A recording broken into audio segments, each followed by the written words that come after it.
Okay, so 5 things I recommend to always do to make your travel very fulfilling.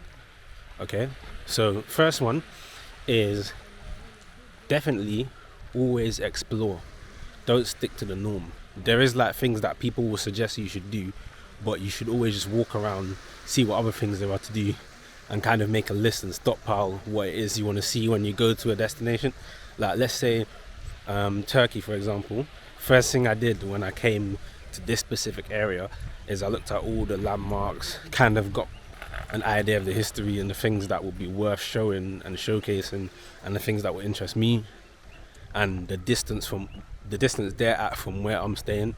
So with that, you could kind of have a plan of what you want to see on a day, and what, kind of schedule your time accordingly. Most of the time I recommend just walking around and just seeing what you see, but if you have an idea of the few places, then at least you have those you could definitely knock out, throughout the day. Okay, number 2, talk to locals. Number 1 reason is because as a tourist, you're gonna end up going to some really expensive places to eat, doing really expensive things that you don't need to do because you don't know any better. When you talk to locals, you'll find out some of the best restaurants that are the cheapest that they go to. Even if you want to get groceries, you'll find out the best grocery stores to go to. You'll find all the things that they do, which is a fraction of the cost in comparison to what tourists pay on their vacations or holidays. So always talk to them and figure out what's the best places for you to go. Activity wise as well, some stuff that local guides would tell you to do, it would leave out some of the main things that are worth seeing. So definitely talk to whoever you know around you, and then they'll probably advise you of some nice places to go to.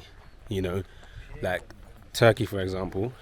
Not even Turkey, like Prague, for example. All right, cool. So if you go to Prague, right, this is just my experience, there's so many places outside of Prague you could visit, like Karlovy and other cities and areas like that you could visit, where you'll have a nice day trip. But that's not something you would know about unless you talk to a local and they tell you that. Okay, number 3, always get an eSIM as well. That's one thing I left out, and I should have really put that in my other video. An eSIM is probably the best thing for you to do. 9 times out of 10, you'll find yourself having the best data package, having a nice amount of calls, text, data at a cheap price. Don't use your carrier's international data plan, because 9 times out of 10 is more expensive, it's not as good, and they just rip you off essentially. But it depends. It does depend as well. eSIM is usually the best, but if you can as well, there are local SIMs you could get in most countries where it's rather cheap as well. So if you have the time and you know what you're looking for, you can actually use the local ones as well, because every country has that. I wouldn't suggest getting that at the airport, because 9 times out of 10 the airport is usually full of a lot of scammers. So, but like I said, my best thing is eSIMs. Definitely get an eSIM. Alright? And then the final tip, what I would say is, so you've got the eSIM. Let's see. Okay. Yeah, okay. In most countries, right, you could haggle prices when you're shopping for goods. So I'd suggest doing that, just if it's like a bazaar kind of setting or marketplace. If it's like an actual shop, you could just buy it for the retail price. But 9 times out of 10, if you're going somewhere like Morocco or Turkey, you could haggle things down, get a cheaper price. Don't buy the first price they give you.